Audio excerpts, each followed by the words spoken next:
So ఇప్పుడు ఏమనిపిస్తుంది life మీద? ఇప్పుడే చాలా హ్యాపీగా ఉందండి. నాకు పెళ్ళైనాక 4 ఏళ్లకి 3 పిల్లలు. సో ఆ పిల్లల్ని చూసుకుంటూ అలా హైదరాబాద్, నేను మా వారు హైదరాబాద్ వచ్చాము. హైదరాబాద్ వచ్చింది అనుకోకుండా ఇందులోకి వచ్చాము. ఇందులోకి వచ్చిన తర్వాత ఇందులో ఒకసారి అడుగు పెట్టిన తర్వాత ఏదైనా తాడోపడి సక్సెస్ అయిపోవాలి తప్పితే మధ్యలో వదిలిపెట్టకూడదు అనేది నాకు మొండి. నేను ఏదైనా అనుకున్నానంటే కంపల్సరీ సాధించి తీరుతాను. చిన్నప్పటి నుంచి అంతే నేను. ఒకటి ఏదైనా అనుకున్నానంటే అది కంపల్సరీ అవ్వాల్సిందే. అవే విధంగా చేసుకుంటాను నేను. సో అట్లా వచ్చాను. ఇప్పుడు 11 years రన్నింగ్ జరుగుతూ ఉంది. సో చాలా బాగుంది. 11 సంవత్సరాలు ఇండస్ట్రీకి వచ్చి మాలో మెంబర్ని, మా అసోసియేషన్ లో మెంబర్ని. సో ఇంకా అంతకన్నా ఏం కావాలి? ఇప్పుడు చాలా మంది యాక్టర్స్ వస్తారు, మాలో ఉన్నారు, కొంతమంది తీసుకోరు. ఇప్పుడు చాలా రెస్ట్రిక్షన్స్ ఉన్నాయన్నమాట.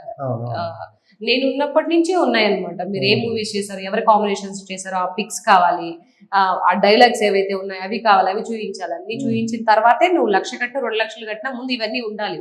లేదు నేనేం చేయలేదు, నేను 1 లక్ష రూపాయలు కట్టేస్తానంటే అట్లేం తీసుకునేది, అట్లా అవ్వదు.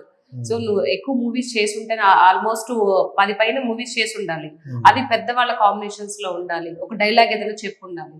సో అట్లా ఉండింది కాబట్టి నన్ను మాలో మెంబర్ అయ్యాను. సో ఇప్పుడు మంచి మంచి మూవీస్ చేసుకుంటూ ఒక మంచి ఇదిగా వెళ్ళిపోతున్నాను.